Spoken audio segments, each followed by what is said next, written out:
дискриминација. Дете својава на модерни технологија, поговарате на интернет, советско-здравински, излегуваат интересни информации.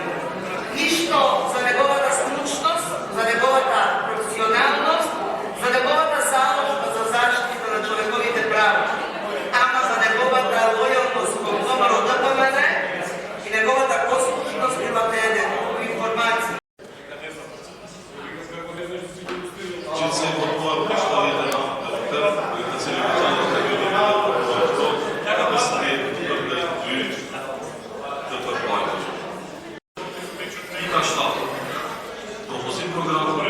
Програми, а факт не съм